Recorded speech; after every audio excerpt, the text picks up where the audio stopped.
সবাই, আশা করছি তোমরা খুব ভালো আছো, আমিও ভালো আছি। আর আজকে তোমরা তো জানোই ষষ্ঠী, মানে জামাই ষষ্ঠী।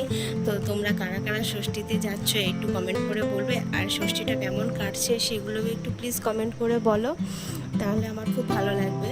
তো যাই হোক, আজকের ব্লগটা একটু দেরি করে স্টার্ট করছি। তো চলো, আজকে হচ্ছে রান্নার এখান থেকে ব্লগটা স্টার্ট করছি। আর এখানে আমি রান্না করব ডাল, কচুর লতি, আর হচ্ছে আলু ভাজা, আর হচ্ছে ওই কি বলে ওটাকে, জাস্ট নামটাই ভুলে গেছি। তো যাই হোক, শিবচরণ ভাজা, হ্যাঁ হ্যাঁ মনে পড়েছে। তো এইগুলোই আজকে রান্না করব। হ্যাঁ, তোমরা হয়তো ভাবছো যে দিদিভাই হচ্ছে ষষ্ঠীতে কেন যায়নি। হ্যাঁ, আমি সেটা বলছি তোমাদের, কেননা এবছর খুব একটা শরীর আমার ভালো নেই, মানে একদমই খারাপ বলতে গেলে। আর আজকে তো প্রচণ্ডই খারাপ লাগছে, যে কিন্তু রান্না না করলে তো হবে না, ওই জন্য রান্নাটা করতেই হবে।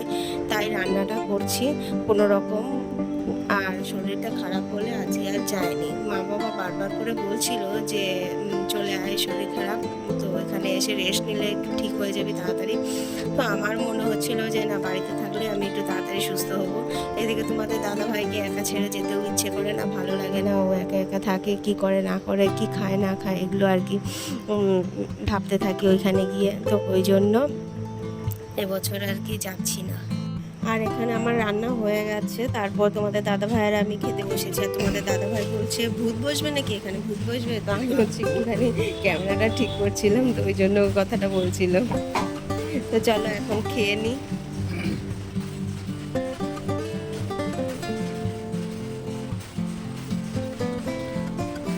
তো গাইস, মানে দিদিভাই আজকে মুখটা অফ হয়ে আছে, অফ যেতে জানো ভালো ভাই যেতে পারে না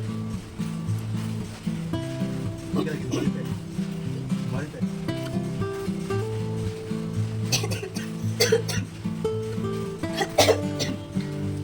সত্যি ভালো ভাই যেতে পারে কিন্তু মুখটা অফ হয়ে আছে, অফ।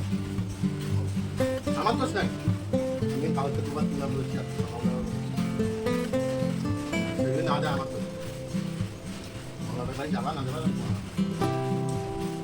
খাওয়া দাওয়া করার পর একদমই ভালো লাগছিল না, তারপরে শুয়েছিলাম। তো শুয়ে থাকার পরে ভাবলাম যে বাসনগুলো রেখে দিয়েছি ওইভাবে, এবার ওইগুলো তো মাজতে হবে। তাই যে কলের বাড়ি নিয়ে এসে সবগুলো মেজে আস্তে আস্তে মাজছিলাম। আর তোমাদের দাদাভাই ওদিকে ঘুমাচ্ছিল। তো আমি বলছিলাম যে এখন ঘুমোবে, এখন ঘুমোলে আরও বেশি গরম লাগবে না? তো এখন ঘুমোচ্ছ? বলছে না, আমি একটু ঘুমিয়ে নিই, ভালো লাগছে না।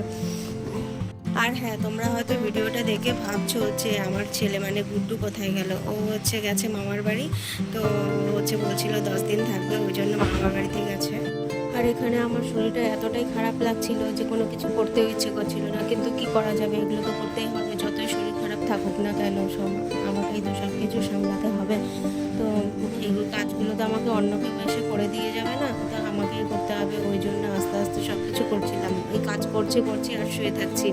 তো একটু কাজ করছিলাম না, যে শুয়ে শুয়ে থাকছি। না, এখানে যে রান্না করে আর কি খেয়ে দিয়ে নিয়ে এখানে ওই যে মেঝেতেই শুয়েছিলাম, কেননা ওপরে এতটা গরম আর ওই ফ্যানের হাওয়াও এতটা গরম লাগছিল। আমার ওইদিকে কুলারের হাওয়াটাও আর কি সহ্য, মানে ভালো লাগছিল না। মনে হচ্ছিল যে কেমন যেন একটা স্যাঁতস্যাঁতে ভাব হয়ে থাকছে। ওই জন্য আমি ফ্যান ছাড়াই এরকমই ছিলাম। তারপর তো তোমাদের দাদাভাই বলছিল যে নিচে শুয়েছ, এবার যদি পোকামাকড় কানের মধ্যে ঢোকে তাহলে আরেকটা সমস্যা হবে না?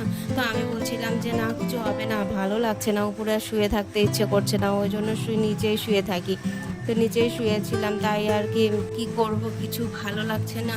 এদিকে ফোনও ঘাঁটতে ইচ্ছে করছে না, আমার কতগুলো ভিডিও করা রয়েছে, সেগুলো এডিট করব, সেগুলোও কিছু করতে ইচ্ছে করছিল না। তো ঘরটর ছাড় দিয়ে কি ঘরটর পরিষ্কারও করতে হবে, ওই জন্য এগুলো সব কিছু করছিলাম আস্তে আস্তে। এবার শরীর খারাপ থাকা সত্ত্বেও সব কিছু করতে হবে, আমাকে তো কেউ করে দিয়ে যাবে না, না।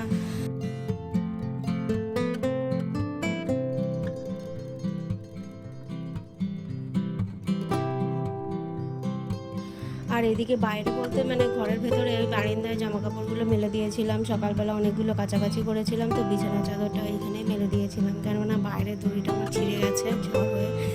তো আর ইয়ে হয়নি, মানে লাগাইনি। তো এখানে এখানেই মেলে দিয়েছিলাম। এগুলো নিয়ে একটুখানি গুছিয়ে টেছিয়ে না রাখলে বিকেলে যদি বৃষ্টি আসে তো সব ভিজে যাবে। তো এখন তো বৃষ্টির কোনো খবরই নেই, এবার কবে কখন বৃষ্টি আসে বলা যায়। তো এত গরম মনে হয় কি সবসময় যেন বৃষ্টি নেমে থাকলে বেশ ভালো লাগে। তো কী করা যাবে, বৃষ্টি না আসলে তার কিছু করার নেই।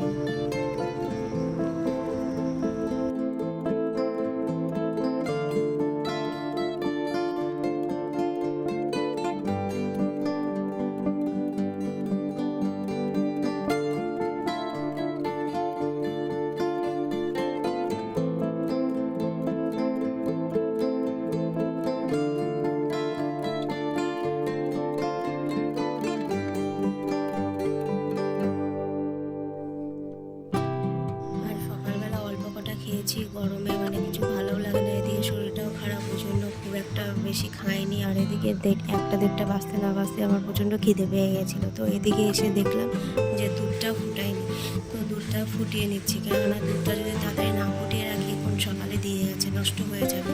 আর এদিকে ভাতও খেয়ে নেবো, এখন ভাতটা বেড়ে নিই, কারণ ভাতটা এখন যদি না খাই আর ভালো না, শরীরটা এমনিতে খারাপ, তাই ভাতটা বেড়ে নিই আর এখন খাবো। তো চলো আজকের মতো এখানে শেষ করছি ভিডিওটা। আর যদি তোমাদের আমার ভিডিওটা যদি ভালো লেগে থাকে তো লাইক কমেন্ট শেয়ার করো, আর সাথে আমার চ্যানেলটাকে সাবস্ক্রাইব করতে ভুলো না। তো চলো বন্ধুরা, টাটা।